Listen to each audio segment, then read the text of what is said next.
जुन्नरचे आमदार शरद सोनवणे आपल्यासोबत आपण याची बातचीत करणार आहोत। आज आंदोलन झालं, साताऱ्यामध्ये जो काही प्रकार सुरू आहे, आमदारांमध्ये याबद्दलची काय चर्चा? कारण आता एसपींचं निलंबन व्हावं असे आदेशसुद्धा देण्यात आलेले आहेत, पण एसपींना पण बोलण्याचा अधिकार आहे असं वकील सदावर्ते म्हणतात।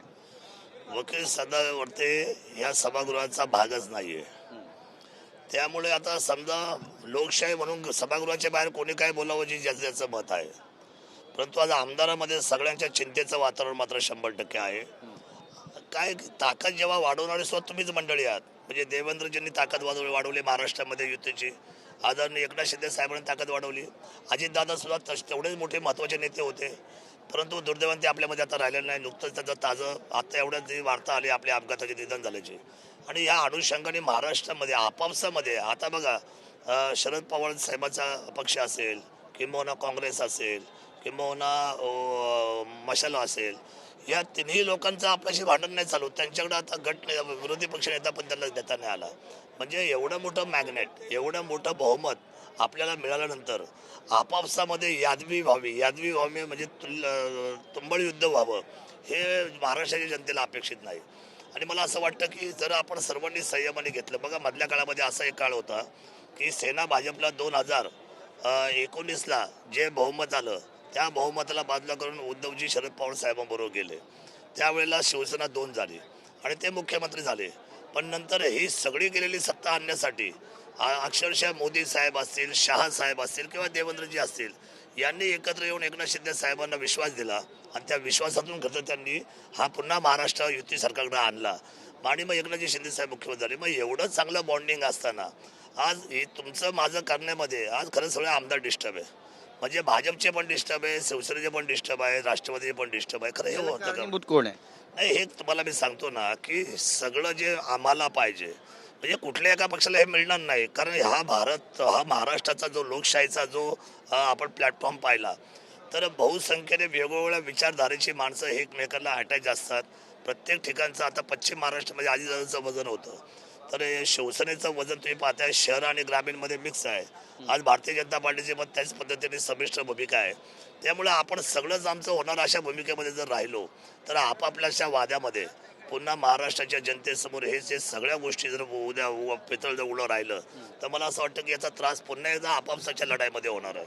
त्यामुळे माझी प्रामाणिकपणे भावना आहे, आज आम्ही आमदार म्हणून मी बोलतो सगळ्यांचे, हे हुशार नेते सगळे, देवेंद्रजी अतिशय बुद्धिजीवा, एकनाथ शिंदे साहेब अतिशय कष्टकरी नेते आहेत, तर ह्या लोकांनी एकत्र येऊन ह्या आमदारांच्या मनातला सुद्धा संभ्रम भीती ती आता गेली पाहिजे आणि गुण्यागोविंदाने हा संपूर्ण असलेला व्यवस्थापनाचा विचार, बघा या छोट्या निवडणुका होत्या खालच्या, तसं पाहिलं की जो स्थानिक स्वराज्य संस्था ह्या कार्यकर्त्याच्या निवडणूक आहे, त्यांना काय करायचंय काय नाही करायचंय, कोणी कोणाच्या बरोबर जायचंय, तुम्ही तर ऑलरेडी तसे आदेश दिले होते की ज्याला जिथं जिथं इच्छुक वाटेल त्यांनी आपापला हात धरून तिथं अध्यक्ष करा, उपाध्यक्ष करा, किंबहुना नगरपालिकेला नगराध्यक्ष करा, महापौर करा। मग आता आपण सगळ्यांनी जर समजा त्या ठिकाणी भांडण करायचं म्हटलं तर मग महाराष्ट्राच्या जनतेने त्याच्यामध्ये आपला विचार करायचा।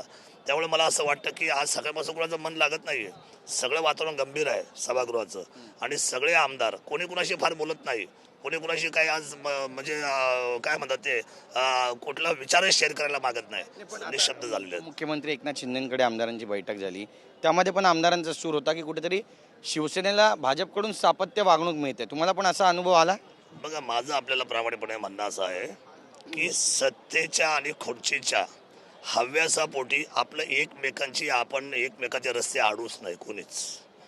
आपल्याकडे एकमेकांना खाती आहेत बरोबरची, ज्या खात्यांमध्ये दोन्ही असलेल्या किंवा तिन्ही असलेल्या पक्षाच्या सर्व आमदारांना न्याय द्यायची भावना तुमच्या हातामध्ये वाटप आहे, तर तुम्ही सर्वांना बरोबर घेऊन चाललं पाहिजे। अहो हे कसं आहे, राजकारण हा म्हणजे हळूहळूचं पाणी आहे, राजकारणामध्ये कोण वर येतं कोण खाली येतं टायमाला काही कळत नाही।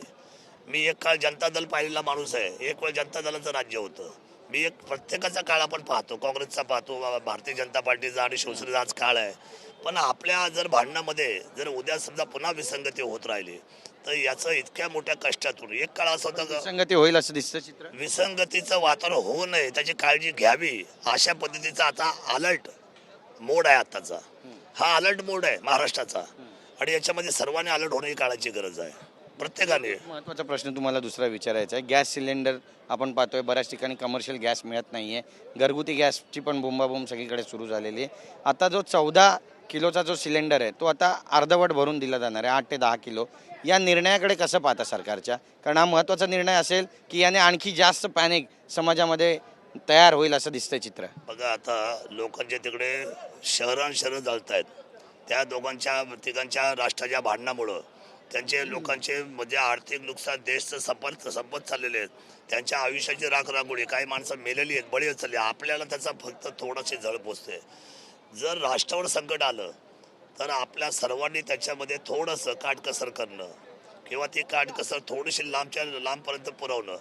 खरं तर हे हुशार राज्यकर्ते आहे. म्हणजे आदरणीय मोदी साहेब असतील, अमितजी शहा साहेब असतील, आदरणीय देवेंद्रजी असतील आणि एकनाथ शिंदे साहेब असतील, हे फार हुशार राज्यकर्ते आहेत. आणि त्यांनी आज जरी कोणी काय म्हटलं तर तो जो काही पद्धतीने आपल्याला समोर हा जो निर्णय ठेवलेला आहे त्याचा सगळ्या निर्णयाचा काटेकोरपणे कोणी मनामध्ये किंतु परंतु जनतेने निर्णयाचं त्यांनी त्या ठिकाणी अंमलबजावणी करावी आणि सहकार्य करावं. कारण हे ऐन वेळेला आपत आलेली ही आपत म्हणजे परराष्ट्राकडून आलेल्या ह्या युद्धाच्या जे संकेत आहेत त्याच्यामध्ये सगळे आज राष्ट्र त्या ठिकाणी होरपळून निघालेली आहे.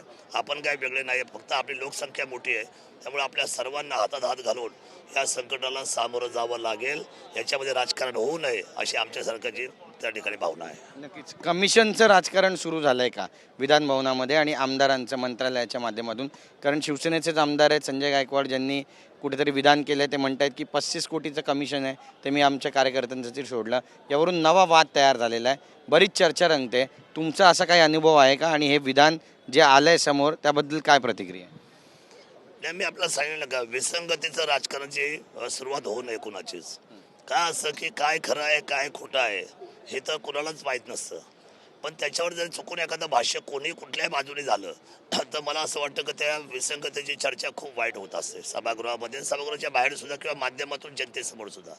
तर माझी अशी प्रभूचरणी प्रार्थना राहील शिवप्रभूचरणी की ही मिळालेली जी ताकद आहे ती ताकद आपण एकजुटीच्या हातामध्ये एकजुटीने ही निश्चितपणे चांगल्या पद्धतीने महाराष्ट्राला पुढे नेण्यामध्ये खर्च करावी. आपापसात भांडणं करण्यामध्ये काही अर्थ नाही. आज जे काही विरोधक अतिशय थोड्या प्रमाणामध्ये आहे त्यांच्या आजपासून त्यांच्या जरा भावना उंचावल्या, मनोधैर्य उंचावलं की आता यांच्या भांडणामध्ये आता भविष्यामध्ये महाराष्ट्रामध्ये वेगळे गणित होतील. म्हणून माझी विनंती राहणार आहे की या सगळ्या गोष्टीमध्ये संयम अतिशय महत्त्वाचा आहे आणि 2 पावलं प्रत्येकाने पुढं मागं गेली पाहिजे अशा पद्धतीची भावना आहे. कुणाच्या स्वाभिमानाला पण धक्का लागू नये. प्रत्येकाचा आपापला स्वाभिमान आहे. जसं छत्रपती शिवरायांच्या स्वराज्याची सुरुवात झाली पण ती स्वाभिमानी सुरुवात होती आणि ती अटके पार गेली. तसा स्वाभिमान सुद्धा जपणं ही मात्र या लोकशाहीच्या नैतिकतेची गरज आहे असं मला वाटतं. धन्यवाद आमच्याशी बातचीत केल्याबद्दल. तर स्वाभिमान जपला गेला पाहिजे असं महत्त्वाचं विधान या ठिकाणी केलेलं आहे अण्णांनी. नेमकं काय घडणार आहे पाहणं महत्त्वाचं ठरेल. कॅमेरा पर्सन योगेश गुरवसह गिरीश गायकवाड, TV9 मराठी, मुंबई.